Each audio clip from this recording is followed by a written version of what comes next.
agreement на цей between проект Hungary позику and the в Russian розмірі 10 Federation мільярдів доларів. to Також Росія construct відкрила в Угорщині так a званий nuclear міжнародний power інвестиційний plant. банк, The який amount was invested there. містить в Russia собі also дуже багато opened російських an international агентів investment bank впливу. in Це також Hungary, and йдеться. there were a Також, lot of Russian agents of незважаючи на те, influence. що Угорщина не дозволяє Despite the транзит fact нашого that озброєння, Hungary так, яке нам allows НАТО надає, вони for дозволяли вже раніше у the transit 2019 of році експорт weapons російського provided by озброєння NATO Сербії. І також у 2021 році Угорщина підписала новий 15-річний контракт щодо газу із Газпромом. Та Путін підвищив квоту на експорт газу через Угорщину. І також слід підкреслити, що транзит газу у рамках нового контракту якраз відбувається в обхід України. Так, звичайно, але їм слід розуміти, що репутаційні втрати дуже великі для них, і це вийде більше, ніж будівництво безплатної атомної станції на території Угорщини, оскільки зараз світ підтримує Україну і займати таку позицію, по-перше, це репутаційно недобре для Угорщини, по-друге, вони можуть попасти під гарячу руку американських санкцій.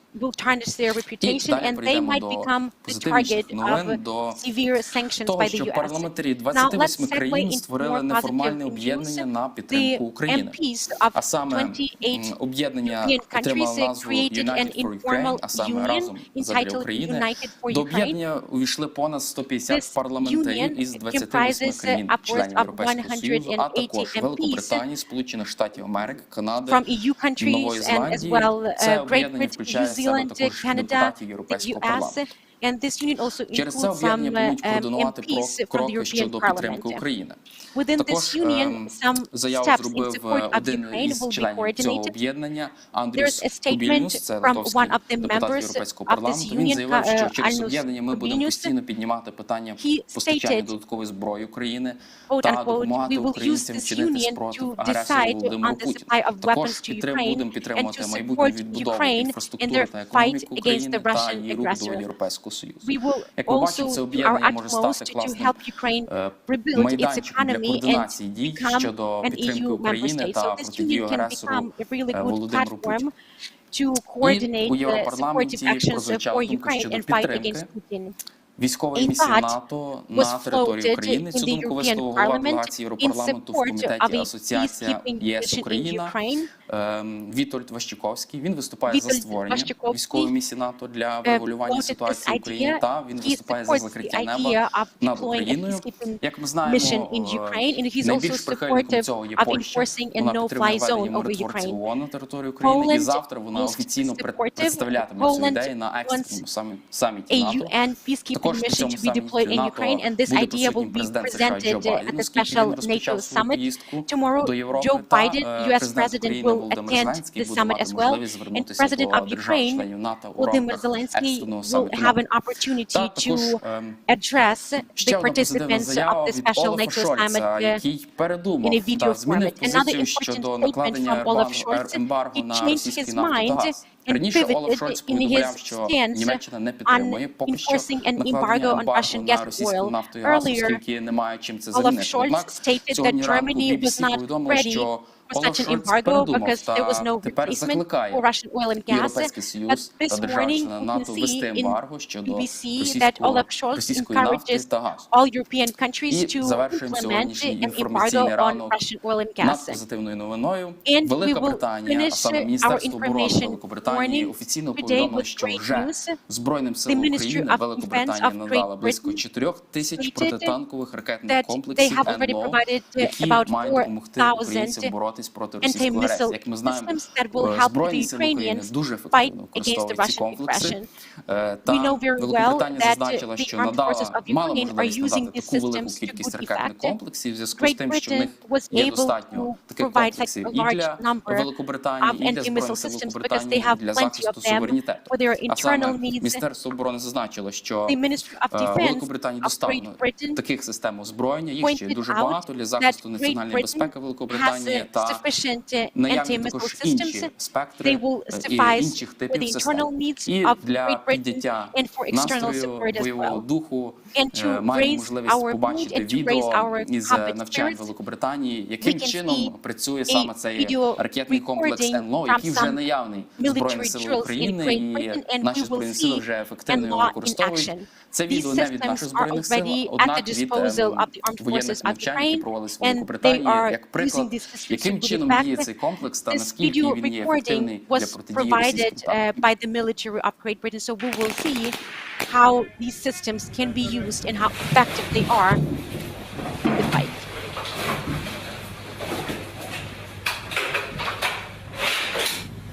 Endo will be fired in a couple of seconds from now.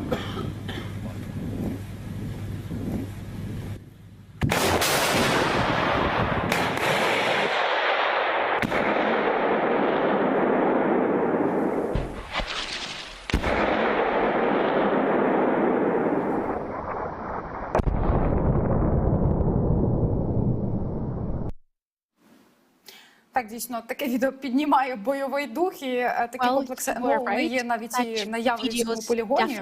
Мої колеги з інформаційного відділу їздили дивитися, як вони працюють в руках наших військовослужбовців. Дякую тобі. Інформаційний ранок не завершується, він триває, і продовжить його актуальною інформацією Ірина Верещук про те, як сьогодні працюватимуть в Україні гуманітарні коридори. Доброго ранку, шановні українці. Плани роботи гуманітарних коридорів на сьогодні, 23 березня 2022 For today, March the 23rd, Погоджено 9 2022. гуманітарних We коридорів. have agreed on Донецька 9 область, humanitarian з міста corridors. Маріуполь Donetsk до region, міста from the Запоріжжя. town of Mariupol to the Для city of евакуації Zaporizhia. людей з Маріуполя до міста To Запоріжжя evacuate будуть people працювати from такі Mariupol to маршрути. Zaporizhia, Бердянськ, we will have the following Запоріжжя. routes. Бердянськ, Місце зборів, Запоріжжя. спорткомплекс на вулиці The Мелітопольське gathering шосе, point is a 27. sports complex on 24 автобуси Melitopolske зараз шосе знаходяться на 27. в'їзді до міста 24 Бердянськ. buses Із are on the 10-ї outskirts години of будуть Berdyansk. подані до and площі at навпроти 10 a.m. спорткомплексу для початку they евакуації. Запорізька ride область to the з square міста Пологи for boarding. до Запоріжжя. Zaporizhia Місце region, зборів Polohe to Zaporizhia. The площа gathering перед point міською радою. is a square in Автобуси для front of the евакуації city hall. будуть відправлені з Evacuation міста buses Запоріжжя. З will міста depart from the city Гуляйполе of до Zaporizhia. Запоріжжя. Гуляйполе to Місце Zaporizhia. зборів, The міська gathering рада, point вулиця Шевченко, is the city hall, 15/2. Shevchenka Автобуси Street, для евакуації 15/2. будуть відправлені з місця Evacuation Запоріжжя. buses will Київська depart from the область, city of Zaporizhia. селище Kyiv Велика region. Димирка, Доброварів. The settlement Місце of Velika зборів, Dimirka to будинок Brovary. сільради The на gathering вулиці point is the Бобрицька, village 1. council building on Bobritska Автобуси 1 для Street. евакуації будуть відправлені Evacuation з buses Броварів. will depart from the town of Селище Brovary. Богданівка, Доброварів.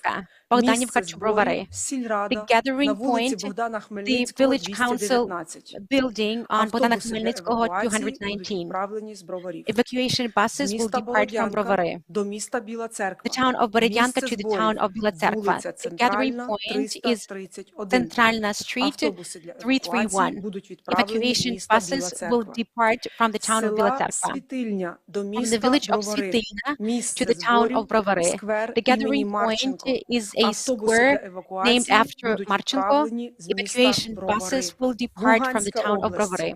З міста Luhansk region. Рубіжне до міста From the town of Бахмут. Rubizhne Місце to the town of зборів, Bakhmut. вулиця The Чехова, gathering 11. point is Chekhova Street 11. Селище Нижнє до From the міста settlement of Бахмут. Місце Nizhne to the зборів, town of Bakhmut. вулиця The gathering Паркова, point is 13. Parkova Street Ці 13. маршрути будуть проходити і These по іншим routes містам, де також робитимуться Will зупинки be для збору implemented людей. in other Місто towns Лисичанськ, and місця villages. зборів, 40 Lysychansk років gathering point, перемоги, вулиця Сосюри, Susura Street, 324, РТІ. 40th Місто anniversary of Северодонецьк, проспект Хіміків, Victory, 28. Severodonetsk, Місто Хіміків Гірське, Avenue вулиця Гагаріна, 28, 13. Гірське, Гагаріна Street Автобуси для 13. евакуації та гуманітарна Evacuation допомога buses and будуть humanitarian відправлені aid з міста will Мангуш. depart from Гарного the всім town of робочого Manhush. дня, I наближаємо wish перемогу. everyone a Все буде wonderful, Україна. wonderful working day. Доброго ранку. We are again closer to our victory. Гарного дня бажаємо і ми вам,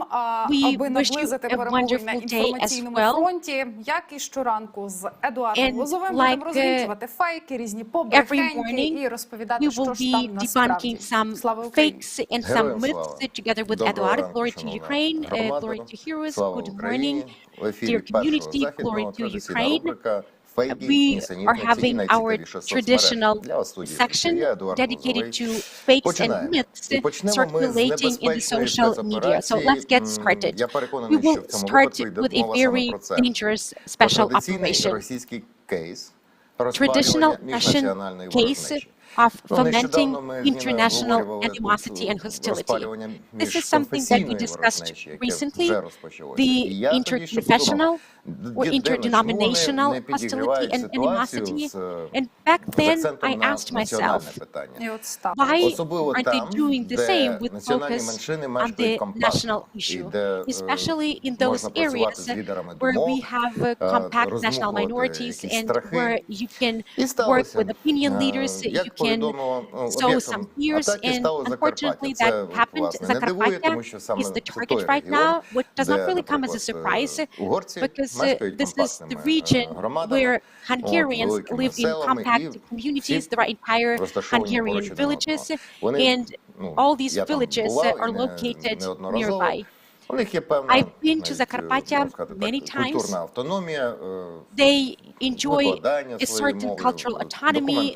They instruct in Hungarian. A lot of documents are maintained in Hungarian. So basically, it's a small version of Hungary. That was my feeling when I visited Zakarpattia. And they also live very close to the Hungarian border. According to the Zakarpattia Regional Military Administration, the representatives of the Hungarian community started receiving text messages with threats, and the representatives of the Ukrainian communities in Zakarpattia started receiving text messages as well. Let's have a look at such text messages. Mikhailo Besarab, a political scientist, published the examples of these text messages. He has experience of combating covert Russian media. So he published the screenshot. You can see the content of this text message, Ukraine for Ukrainians, and there's a direct call for violence. The Russian information resources started disseminating disinformation about the ostensible desire of the Hungarian community to secede from Ukraine. The regional administration has already responded. The regional governor said that they were ready, quote unquote. We are ready to combat this disinformation in a controlled manner, but this situation is quite serious. We do understand that Hungary is an EU member state, a NATO member state, and I don't really think that Hungary will have some territorial claim towards Ukraine, especially during this time, during wartime. So I don't really think that Hungary will foment separatism among the Zakarpattia Hungarians. But our relations with Hungary are very challenging, and it's a challenging page in European history. And right now, the Hungarian establishment has to conceal its affection for Russia and Mr. Putin. Hungary is against Ukraine joining the Cyber NATO organization. It's an organization where everyone was ready to welcome Ukraine. And if we joined this organization, we would receive an even more robust support in countering DDoS attacks or cyber attacks on our website. So it would be much easier for us to combat the Russian cyber attacks. But one country protested, and this country is Hungary. We remember some arguments and rows with the Hungarians because of the law on education. They demanded that this law be amended, especially those provisions that made the Ukrainian language mandatory for the Hungarian Ukrainians. We also remember the story with Hungary distributing their passports to Ukrainians. And there's also one right-wing party in Hungary, and sometimes they come to Zakarpattia and spread some separatist ideas among Zakarpattia Hungarians. I really hope that the regional authorities in Zakarpattia are working closely with the Hungarian leaders 24/7 to prevent the exacerbation of the situation. But I think that this propaganda targets not really Hungarians themselves, but the purpose is to spark some hostility and animosity among the Ukrainians themselves. Well, you know what? If there are some extreme patriots among the Ukrainians, and if they start retaliating on their neighbors because of this information or disinformation, that will be a great gift for Russia. Let me explain something. Yarto and Orban, this is one thing. Ordinary Hungarians, this is something different. It happened so that in 1986 I served in the Soviet army. I started in 1986 and finished in 1988. And one military unit of the armed forces of the Soviet Union was deployed in Hungary. That happened within the Warsaw Agreement and the then collective security system. So I have experience of communicating with the Hungarians. I would like to point out several things. 1986, the anniversary of the Hungarian rebellion in 1956. And when I was serving in the military unit, I remember that there were some conflicts. Частина в річницю цього повстання заступила на бойове чергування. Нам усім роздали автомати. During this anniversary, we had to be on combat duty. We received real guns and we had to patrol the boundaries of a cornfield. There were vehicles with projectors there to have enough light on the field. So I was walking back and forth and thinking that most likely the Hungarians hated us. From time to time, we would also go to the nearest town to procure some essentials. This town is believed by the Hungarians to be the heart of Europe. And so we were walking on the streets of this town. We were wearing uniforms. Поглядами і, здається, просто нас не бачать. Вони нас ігнорують. І раптом ми чуємо щось, я вже не пам'ятаю, що він крикнув, але щось таке на братушки. І з каналізаційного люка вилазить чоловік. І починає дуже ламаною російською, але дуже доброзичливо, з таким захватом, щось тиснути руки і розповідати нам про те, що він свого часу, ще молодим, абсолютно юнаком, потрапив в ті частини угорської армії, а який довелося воювати. Можливо, навіть на українській території. Він потрапив у полон і кілька років тяжко працював на Уралі в якихось таборах. He was captured and he had to work really hard in Ural. Знайомство особисте з угорцями мене переконало, що насправді вони абсолютно нормальні люди. Якщо ти до них ставишся з повагою, цікавишся їхньою культурою, у відповідь ти почуєш таке саме доброзичливе і ставлення, і можна з ними і дружити. Але вони добре пам'ятають, що таке Росія. Вони добре пам'ятають, що таке Радянський Союз, яких там намотували танки на колеса в Будапешті. Старші люди пам'ятають, і ми очі переказали. І це якраз оце покоління, до якого відноситься Орбан і Сія. This is something that was passed on to the younger generation. So to be honest, I don't really understand their sentiments for Russia. So maybe it's just about big money. Давайте будемо обачними і просто закликаю українців в Закарпатті берегтися, не вестися на ці дикі заклики і на цю спецоперацію. Into these campaigns and disinformation. Захотілося пару байок розповісти. Але тепер без байок. Днями російська пропаганда знову активізувалася. Цього разу